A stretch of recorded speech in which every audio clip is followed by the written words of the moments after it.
Año de la condena a María Obando, 20 años de prisión por no haber evitado, según el tribunal que la juzgó, abusos sexuales de su hija y de su nieta. Decíamos un proceso judicial que nos enfrentó a la cara así más explícita de la arbitrariedad del Poder Judicial, donde bueno, las cuestiones de género, de clase, las cuestiones de la arbitrariedad misma, de lo que pueden hacer sin límites, digamos, ¿no?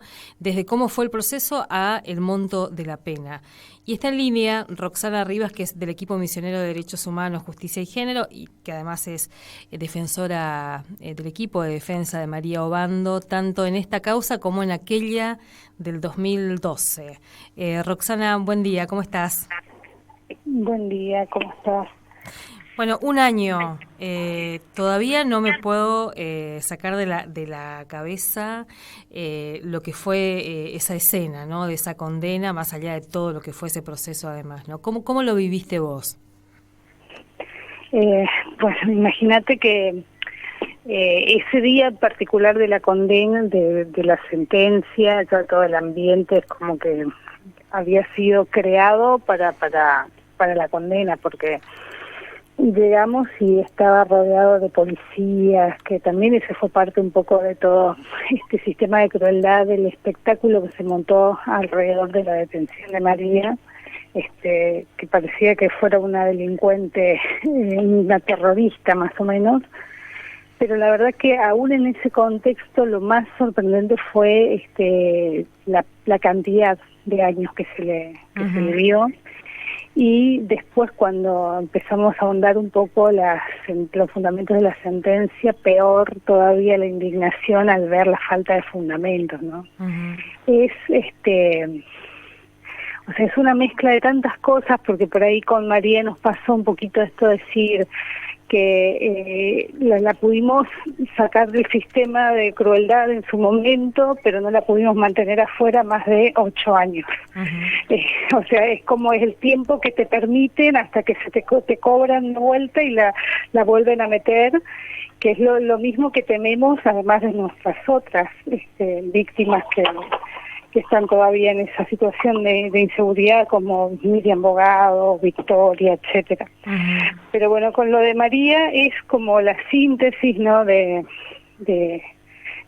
todo lo que se puede hacer mal, todo lo que se puede, todos los prejuicios puestos, digamos, sobre una persona a través del poder, porque estos prejuicios con los que se termina juzgando a María son los que tienen por ahí los vecinos, muchos vecinos de la propia comunidad de María, muchos otros sujetos de la sociedad, pero bueno, cuando es un juez que además tiene la posibilidad de condenarte en base a eso, se vuelve mucho más peligroso todavía, ¿no?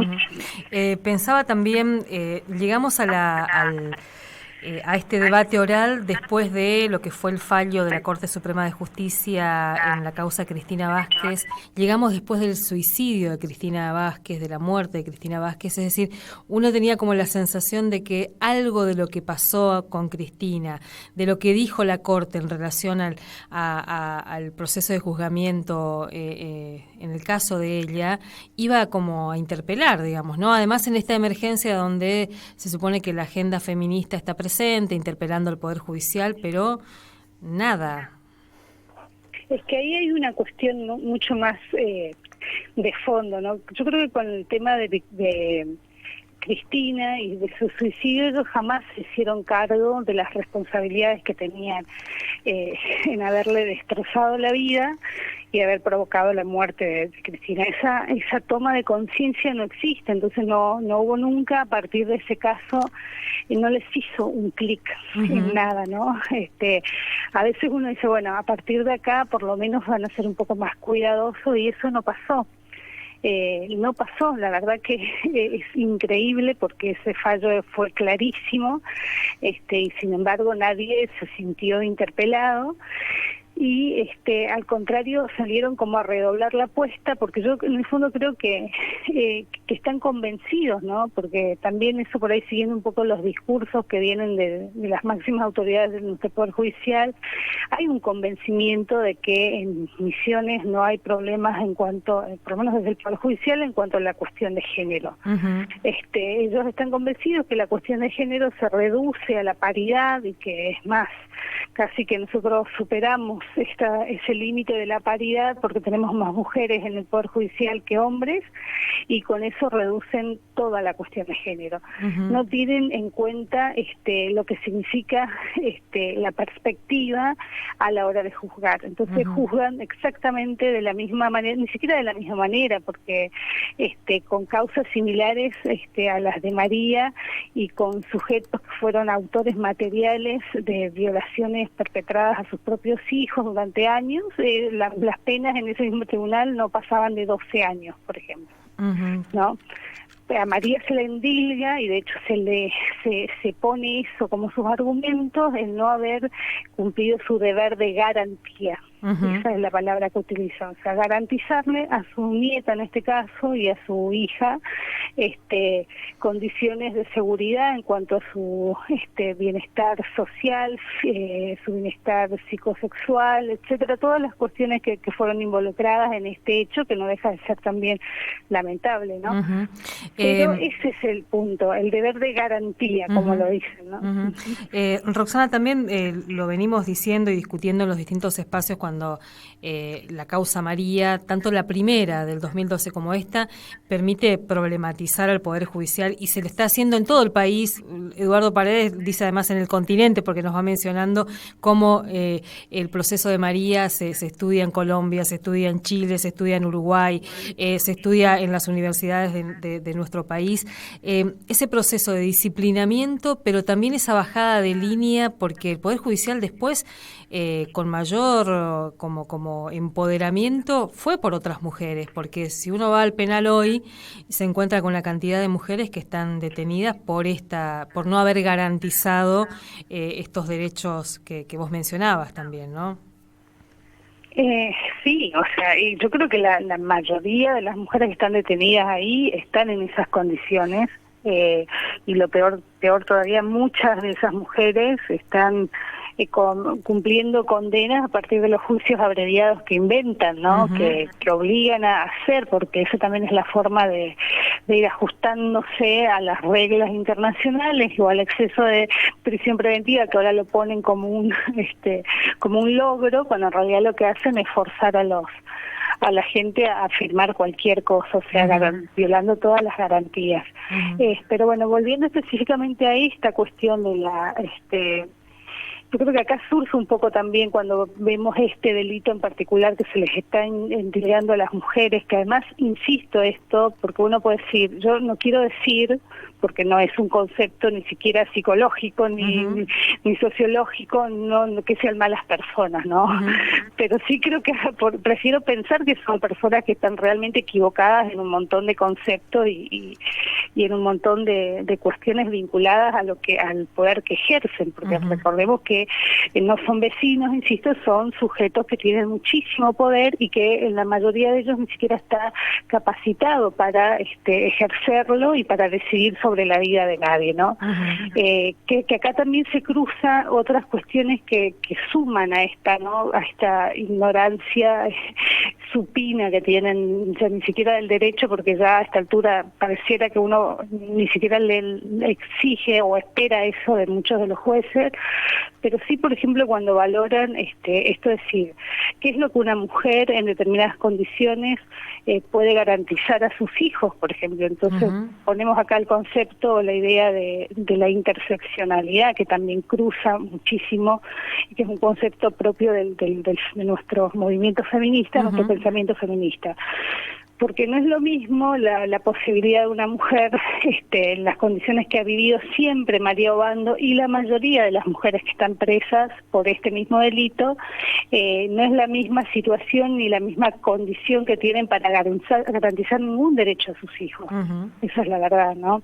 Entonces, partiendo de esa base, es sumamente, digamos, perverso meterse a juzgar, digamos, a las mujeres o a las familias, si querés, desde esa perspectiva, porque terminamos en una provincia como Misiones, en la que los índices de violencia sexual intrafamiliar en las infancias y en las adolescencias son altísimos, que si es intrafamiliar, deberían estar presos todos, digamos, los adultos, y si es extrafamiliar, los padres, porque bueno, efectivamente no han garantizado eso.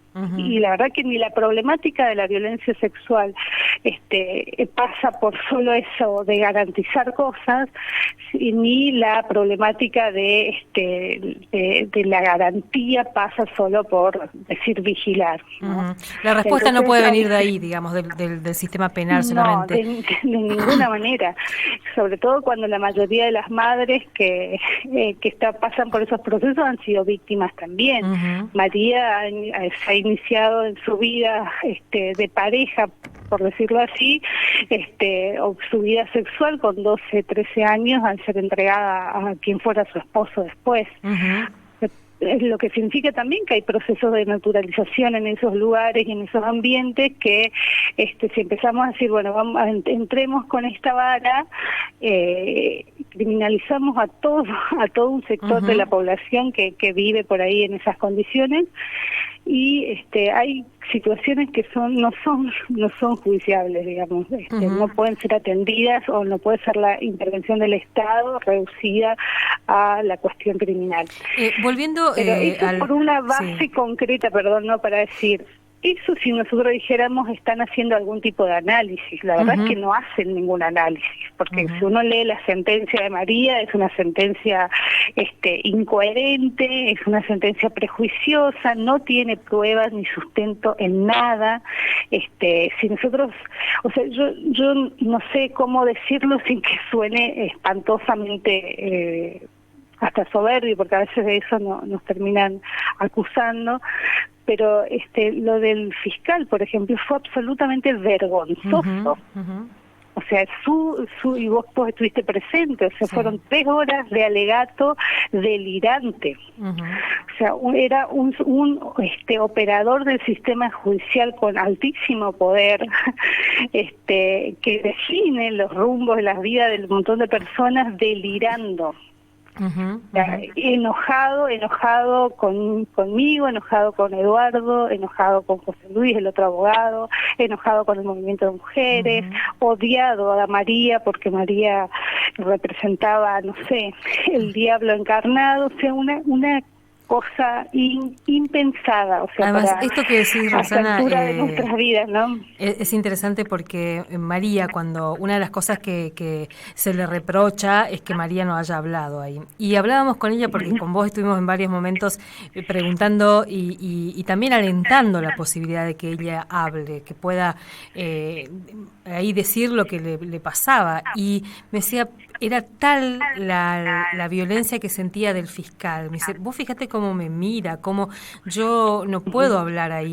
O sea, era esa violencia explicitada, ese machismo explicitado, de una forma machismo, ignorancia, violencia, que además todos permitieron ahí, ¿no? Todos consintieron que ese tipo dijera lo que dijo, y nosotros después en un montón de oportunidades pedimos que se llamara la atención. De hecho, en un montón de oportunidades el tribunal, en realidad lo que se reducía a decir era que redondee, imagínate, 3 horas soportando insultos, injurias, porque si me siguen 3 horas, creo que ni los alegatos de los juicios de lesa humanidad tenían sentido que duraran 3 horas, porque en los alegatos que lo que uno expone, su caso y las pruebas que tiene, se pasó 3 horas insultando a la María, generando, y María la verdad es que le generaba miedo, le generaba bronca, que es lo que nos decía también, y después una digamos, una cosa así, es decir, ¿qué significa esto? ¿Por qué este odio? Que es lo que yo siempre preguntaba, ¿por qué?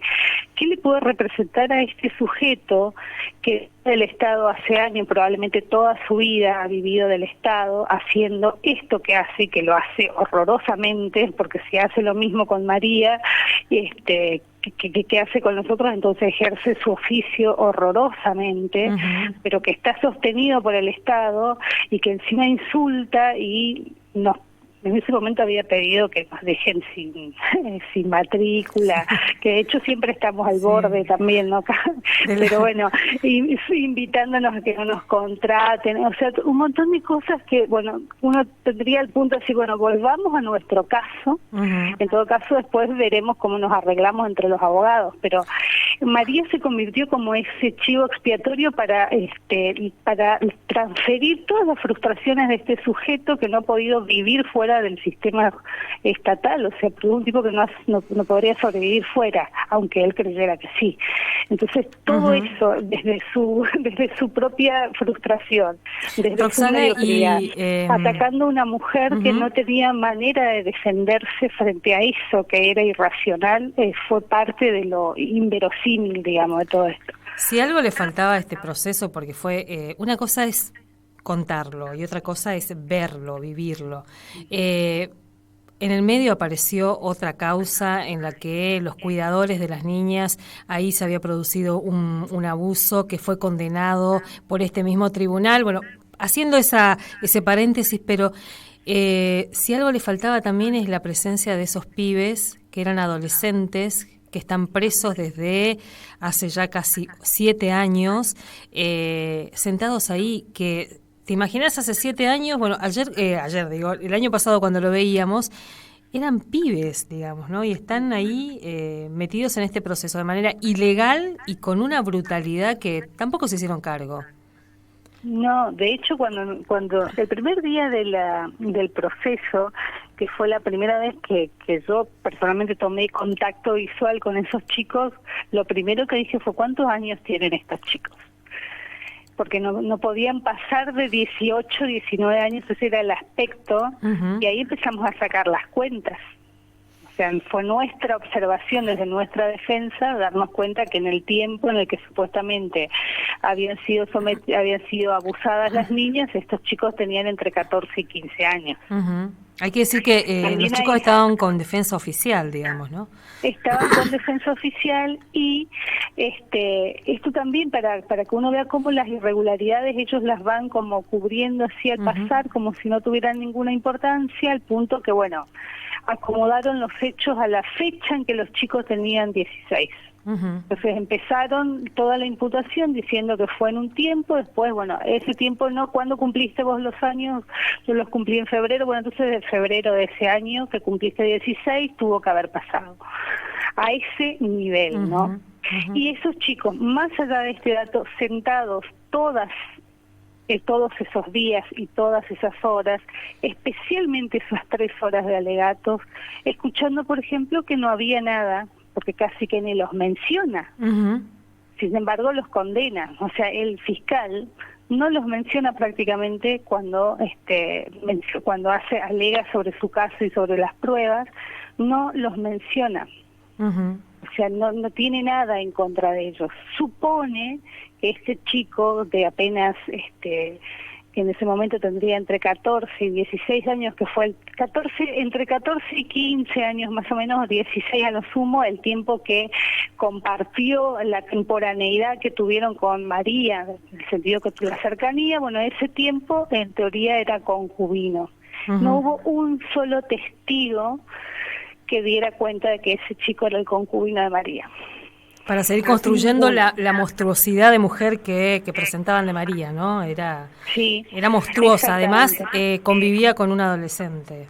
Y capaz te digo, si ellos se hubieran dado cuenta antes de la minoridad de los chicos, capaz que le imputaban también un delito por ellos, ¿no? Pero para que esa cuestión así, que también acá hay otro de los datos, porque uno empieza, como vos decís, ¿no? Una cosa es pensarlo y otra cosa es vivir ese proceso, ¿no? Cuando empezamos a hacer, bueno, a ver qué era lo que, de dónde salía la idea esta del concubinato, ¿no? ¿Cómo se introduce? Porque no había testigos, que nadie podía dar cuenta de eso, a nadie le constaba, no sabemos, nunca nadie los vio. En la casa de María siempre hubieron muchos jóvenes, muchos adolescentes, porque ella tiene muchos hijos, o sea, como eso no te significa nada, y aún si hubiera tenido algún afer con alguno, tampoco implica concubinato, en fin, todas esas cuestiones que ni vale la pena hablarlo en ese contexto. Pero cuando hacemos ese rastreo, digamos, fino de qué era de dónde salía esta idea, vemos que en algún informe de un socioambiental, uno de los trabajadores sociales, que miran, los trabajadores sociales, sobre todo el último periodo, que ya fue cuando había una decisión clara de criminalizar a María, fueron una cosa, o sea, criminal, digamos, lo que hicieron, ¿no? Y son las trabajadoras sociales las que hacía al pasar mencionan al concubino de María, lo mencionan, y a partir de ahí, vale que va, empezó la idea del todo a partir de esa introducción que hace un trabajador social. Roxana, vamos a seguir charlando porque María lamentablemente sigue siendo como una fuente inagotable de aprendizajes. Pero hay que decir que María está presa, hace un año exactamente. María en el penal está con diabetes, está con un cuadro diabetes que le diagnostican, le dan la dieta, pero bueno, imagínense en ese sistema cómo se puede garantizar eso, ¿no? Lejos de la familia nuevamente, una familia violentada nuevamente, así que Roxana, te agradecemos y seguimos charlando sobre estas cosas. No, gracias a ustedes, hasta luego. Un abrazo. Ahí Roxana Rivas, del equipo misionero de Derechos Humanos, Justicia y Género, desde donde también aprendimos un montón de cosas con la causa María. La primera, que nos enfrentó a los feminismos desde una mirada antipunitivista. Decimos anticarcelaria, antipunitivista, porque sabemos lo que esto implica. ¿Qué implica ser anticarcelaria y antipunitivista? Que bueno, no va a ser nuestras demandas canalizadas a través de más comisarías de la mujer, o no pretendemos nosotros, ¿no? Más comisarías de la mujer, más juzgados de familia, de violencia, más burocracia de este aparato judicial que no tiene perspectiva de género y que ya vemos en causas como María cómo opera, y que se toma muchas veces de nuestras demandas para generar puestos de trabajo para una élite de personajes que ya conocemos, digamos, ¿no? Así que no es por ahí que decimos, y la causa de María, la de Cristina Vázquez, la de Victoria Aguirre, la de Miriam Bogado y la de tantas mujeres que están presas ahí, nos sigue mostrando eso y nos sigue reafirmando en ese lugar. 8:56 minutos.